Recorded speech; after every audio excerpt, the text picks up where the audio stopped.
Monsieur Miguel Laventure, vous êtes ici présent à Paris pour la signature du contrat de convergence.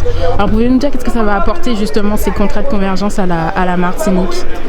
J'espère beaucoup que ces contrats vont constituer une étape dans la dynamique de développement qui existe depuis maintenant quelques années. Parce que ces contrats, d'abord, ils ouvrent une perspective. On voit qu'il y a de l'ambition sur le long terme. Un contrat sur 14 ans, ça veut dire qu'on n'est pas simplement dans du coup par coup. On n'est pas là à résoudre quelques urgences et éviter quelques crises que l'on sent qui arrivent. On est là dans la volonté de faire en sorte que ce qui est possible pour la Martinique soit défini ensemble et qu'on trouve les moyens pour pouvoir l'organiser. Et puis deuxièmement, on voit que c'est un contrat, comme nous l'avons appelé, de construction partenariale.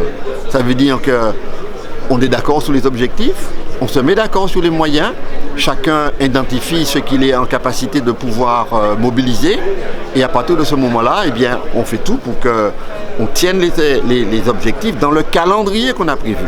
Et puis enfin, c'est une initiative qui permet de faire en sorte qu'on ne soit pas simplement dans une étape, je dirais, de savoir si on fait un petit peu mieux que la fois d'avant ou un petit peu plus que ce qu'on avait jusqu'à présent eu l'habitude de faire. Mais si on peut carrément ouvrir la perspective, voire plus large, voire plus global, plus cohérent et avoir un itinéraire de vertu. Alors c'est le montant de ce contrat et quels sont les domaines qui sont concernés justement par ces contrats de convergence? Alors c'est presque 850 millions d'euros concernés sur les 3 ans et demi, 842 millions exactement, avec une part importante de la collectivité puisqu'elle met 240 millions, mais aussi de l'État qui met presque autant de son côté, et puis d'autres partenaires.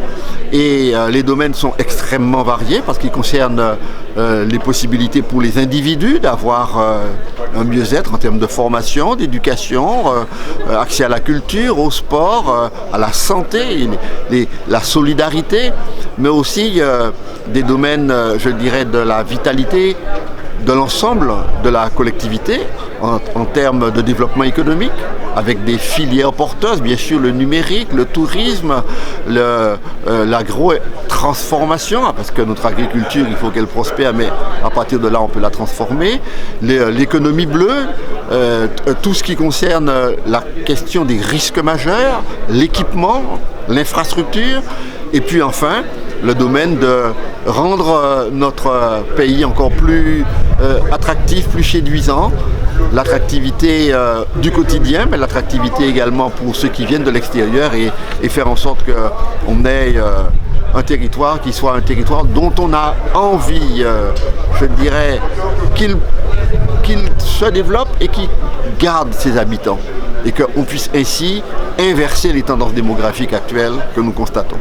Alors comment s'assurer, parce que comme le président l'a rappelé, qu'il y a eu plusieurs contrats déjà signés de convergence, etc. Comment s'assurer que celui-là sera vraiment effectif et que justement les concitoyens martiniquais verront les résultats? Alors, il y a eu plusieurs contrats, mais pas de convergence. Il y a eu plusieurs contrats, mais qui n'étaient pas nécessairement dans le même état d'esprit.